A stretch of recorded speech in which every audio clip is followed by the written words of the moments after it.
Hello friends, welcome to my YouTube channel Saral Astro. आज हम बात करेंगे शनि की उंगली के बारे में, जिसको हम मिडल फिंगर और मध्यमा भी कहते हैं। तो शुरू करते हैं आज का सेशन। सबसे पहले हम जानेंगे शनि की उंगली कब देखी जाती है। तो देखिए, मान लीजिए अब अगर किसी पर्सन के अंदर आपको सक्सेस देखनी है, मीन्स के फाइनेंशियल मैटर है या फिर बिजनेस रिलेटेड कोई भी मैटर है, उसके अंदर आपको सक्सेस देखनी है तो पर्सन की मिडल फिंगर देखा जा सकता है। मिडल फिंगर देखने के ऊपर ही आपको पता चलेगा कि पर्सन की सक्सेस कैसी है फाइनेंशियल रिलेटेड और बिजनेस रिलेटेड के अंदर। अगर ये मिडल फिंगर आपकी लंबी है तो पर्सन बहुत सिचुएशन के बारे में बहुत क्रिटिकल होता है, मीन्स के बहुत केयर होती है उसको सिचुएशन कैसी है, और वो अपना जो सिचुएशन होती है उसके हिसाब से उसकी सेफ्टी होती है, उसके उसके आश्रय के लिए वो बहुत कोशिश करता है, मीन्स के सजग रहता है कि कब वो अपनी सेफ्टी के बारे में पहले सोचता है कोई भी सिचुएशन में। अगर लंबी फिंगर है तो वो इंडिकेट करती है कि आप बिजनेस में और कोई भी अगर आपका धंधा है या फिर ऑक्यूपेशन है उसके अंदर आप बहुत सक्सेस पाएंगे। और ये प्लान बहुत प्रॉपर बेस से करते हैं, मीन्स के कोई कार्य करना है तो वो प्रॉपर प्लान करके करते हैं, ऐसा नहीं कि डायरेक्टली ऐसे ही कर दिया। अगर बहुत लंबी फिंगर है तो वो पर्सन बहुत ही अपना जो सजग रहता है, कोई भी काम करना है तो बहुत सजग रहता है, करने करने से पहले 100 नहीं 200 बार सोचता है। इसीलिए वो अगर वो काम या अपॉर्चुनिटी उसके लाइफ में आई है, मान लीजिए कोई काम उसको करना है, लेकिन वो सोचता ही रहेगा सोचता ही रहेगा सोचता ही रहेगा तो आगे वो कुछ कर नहीं पाएगा, इसीलिए वो अपॉर्चुनिटी भी चली जाएगी और तब तक वो सोचता रहेगा। तो ये भी बहुत बड़ी खामी है अगर आपकी लॉन्ग फिंगर है, मिडिल फिंगर। तो ये ऐसे लोग जो पर्सन होते हैं वो बहुत सोचते रहते हैं, इसीलिए वो चांस खो देते हैं, अपनी लाइफ में जो अपॉर्चुनिटी आई है वो भी खो देते हैं। ऐसे पर्सन होते हैं वो बहुत लॉनली होते हैं और कम बोलते हैं, मीन्स के उनके अंदर अकेलापन होता है और बहुत कम बोलने वाले लोग होते हैं। शॉर्ट फिंगर वाले जो लोग होते हैं, मान लीजिए किसी की मध्यमा है, शनि की फिंगर वो शॉर्ट है, तो फाइनेंशियल रिलेटेड मैटर जो होते हैं उनके अंदर उनको बहुत अड़चने आती है और उनका कोई वजूद वजूद होता है, उनके लिए भी उनको बहुत संघर्ष करना पड़ता है, मीन्स के मेरा भी कोई वजूद है ऐसा आपको प्रूव करने के लिए भी बहुत संघर्ष करना पड़ता है, उसको कोई गिनता भी नहीं है। और ये जो शनि की शॉर्ट फिंगर है वो इंडिकेट क्या करती है कि केयरलेस वो बहुत आदमी है, वो बंदा जो भी है या फिर कोई भी पर्सन है वो केयरलेस है। और ऐसे लोग जो होते हैं वो बहुत झूठे होते हैं, लालची होते हैं और गप्पेबाज होते हैं, ओवर स्मार्ट होते हैं। ओवर स्मार्ट यानी 1.5 गुने होते हैं, साने तो होते हैं लेकिन 1.5 साना जिसको बोलते हैं हम, तो वैसे लोग होते हैं। अब बात करेंगे हम कि शनि की उंगली कहाँ बैंड हुई है। तो देखिए, शनि की उंगली दो टाइप की हिसाब से बैंड होती है। या तो वो जो सूर्य की हमारी उंगली है, अनामिका फिंगर, जिसको हम रिंग फिंगर भी कहते हैं, उस साइड डली हुई है, या तो फिर ये इंडेक्स फिंगर की साइड डली हुई है। वो दोनों सिचुएशन हो सकती है, तो वो आपको देखना है कि कौन सी साइड वो डली हुई है। अगर मान लीजिए किसी की भी मध्यमा सन फिंगर यानी रिंग फिंगर की ओर भी डली हुई है, तो वो पर्सन जो होता है वो स्टेबल नहीं होता है अपने माइंड से, और वो आगे जाके क्या करता है कि भाई शनि की जो हमारी जो दूसरी भी निराशावादी प्रकृति है वो कम करते हैं। ऐसा जो किसी का भी अंदर होता है, मीन्स कि किसी की भी उंगली है वो शनि फिंगर की साइड में डली हुई है, तो उसके जो शनि की निराशावादी प्रकृति होती है वो बहुत कम होती है और ऐसे लोग स्टेबल नहीं होते हैं। प्लस प्लस आत्मविश्लेषण की और बहुत उनका झुकाव होता है। तो ये सब आप प्रिडिक्शन कर सकते हैं कि आप शनि की उंगली कौन से साइड में झुकी हुई है। मान लीजिए कि भाई ये सन टाइप की और झुकी हुई है, तो वो बहुत स्टेबल नहीं होता है माइंड से, और आत्मविश्लेषण की तरफ उनका झुकाव ज्यादा होता है, और बहुत निराशावादी जो प्रकृति होती है शनि की उसको वो कम करता है। अब बात करेंगे कि शनि की उंगली इंडेक्स फिंगर की तरफ झुकी हुई हो तो उसके अंदर क्या होता है।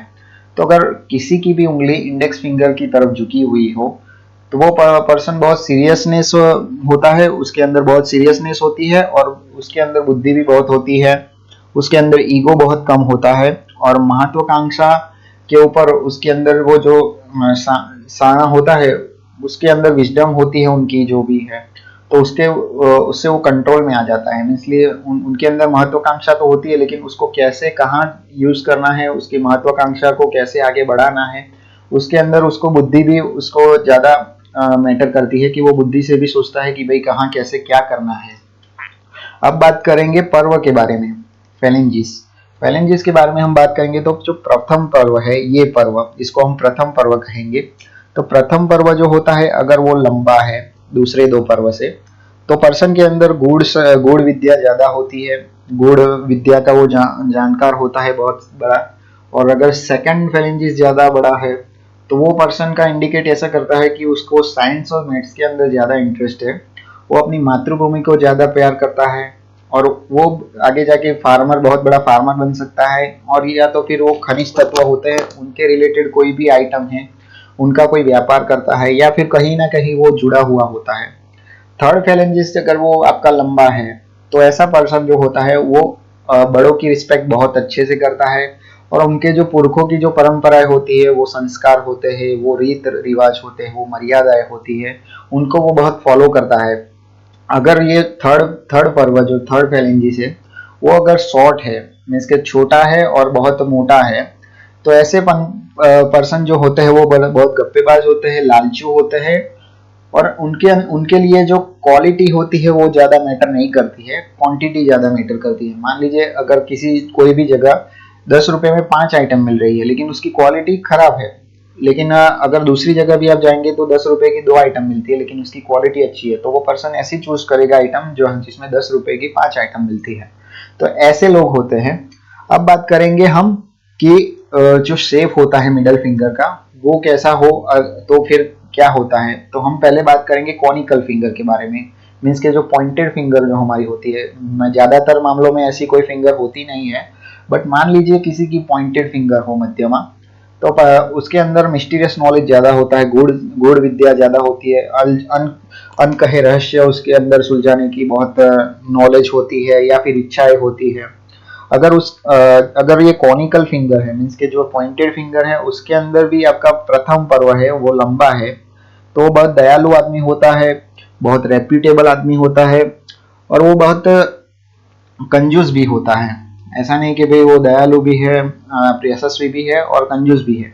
तो ये दयालु तो होता है लेकिन वो कंजूस भी थोड़ा होता है। मान लीजिए किसी कोई दयालु होकर 100 रुपए भी दे देता है किसी को, लेकिन वो क्या करेगा, कंजूस है तो फिर 50 भी दे देगा। अगर सेकंड पर्व ज्यादा बड़ा है तो पर्सन बेनिफिट लेता है मशीन से, और उसके अंदर आर्कियोलॉजी की इच्छा प्यार बहुत होता है, मीन्स के जो पुरातत्व विभाग होता है, पुरातत्व जो काम होता है उसके लिए वो बहुत इंटरेस्टेड होता है। और अगर मान लीजिए किसी का थर्ड फेरेंजिस ज्यादा लंबा है तो वो पर्सन बहुत प्यार करता है पैसों को, और पैसों को प्यार करता है इसीलिए वो बहुत सहन शक्ति वाला भी होता है, ऐसे तैसे काम करता है, जैसे तैसे आ गया चलो काम कर, किसी कोई भी काम दिया तो जैसे तैसे काम निपटाने के बारे में सोचता है, ऐसे नहीं कि भाई कंप्लीटली उसको फोकस करके काम किया जाए। अब बात करेंगे स्क्वायर फिंगर के बारे में। स्क्वायर फिंगर यानी चौरस फिंगर किसी की होती है शेपिंग में, तो बहुत कायदा शास्त्री होता है, और उसके अंदर जो कॉमन सेंस होता है वो बहुत बड़ा होता है, मीन्स के जो व्यवहारिक आपकी जो बुद्धि होती है कोई भी रिलेटेड हो, कॉमन सेंस यूज करना होता है तो उसके अंदर ज्यादा होता है। स्पेट्यूलेट फिंगर के बारे में हम बात करेंगे। स्पेट्यूलेट फिंगर यानी आगे से चौड़ा, तो वो पर्सन बहुत सैड होता है और अपनी जो लाइफ है वो फैंटेसी में ही जीता है, मीन्स के अपने अंदर ही रंगा हुआ होता है, अपने सपनों में ही वो जिंदा रहता है। ऐसा नहीं कि बाहर कुछ कार्य करे, बस अंदर से ऐसा जो सोचता रहता है बड़ा बड़ा कि भाई नहीं मुझे तो ये करना है वो करना है, लेकिन वो कुछ एक्शन में नहीं लाता है। वो नहीं बोलते हैं मूंगे लाल के हसीन सपने, ऐसे ही होते हैं पर्सन। और वो एक्सेप्ट कोई नए थॉट एक्सेप्ट करते नहीं है, ज्यादातर जो पुराने थॉट होते हैं उसी को एक्सेप्ट करके बैठे रहते हैं। अब बात करेंगे राउंड फिंगर के बारे में। राउंड फिंगर वाले जो लोग होते हैं वो चार्टर्ड अकाउंटेंट जैसे होते हैं, मीन्स के उसके अंदर सीए बनने की बहुत क्षमता होती है, उसके अंदर कैलकुलेशन नॉलेज बहुत अच्छा होता है, मीन्स कि आप कोई गिनती करने के लिए दी, या फिर वो आंकड़ा शास्त्री भी होता है, अंक शास्त्री जिसको हम बोलते हैं, तो उसके अंदर कैलकुलेशन नॉलेज बहुत अच्छी होती है। तो ये था हमारा शेप के बारे में जानना। तो आज हमने जाना कि शनि की उंगली कैसे होती है और उसे क्या क्या देखा जाता है। सबसे ज्यादा तो वो अब मैंने बताया कि सक्सेस देखा जाता है फाइनेंशियल और बिजनेस रिलेटेड मैटर में। उसके बाद हमने बेंडिंग के बारे में बात की कि कौन सी जगह तरफ झुकी हुई है शनि की उंगली, अगर शनि की और झुकी हुई है या फिर इंडेक्स फिंगर की साइड झुकी हुई है। फिर पर्व के बारे में हमने बात की, फिर उंगली के शेप के बारे में बात की। तो आज के लिए बस इतना ही था। उम्मीद है आपको ये वीडियो अच्छा लगा होगा। अगर ये वीडियो अच्छा लगा है तो लाइक शेयर एंड सब्सक्राइब जरूर कीजिए। तब तक के लिए मुझे इजाजत दीजिए। Thank you.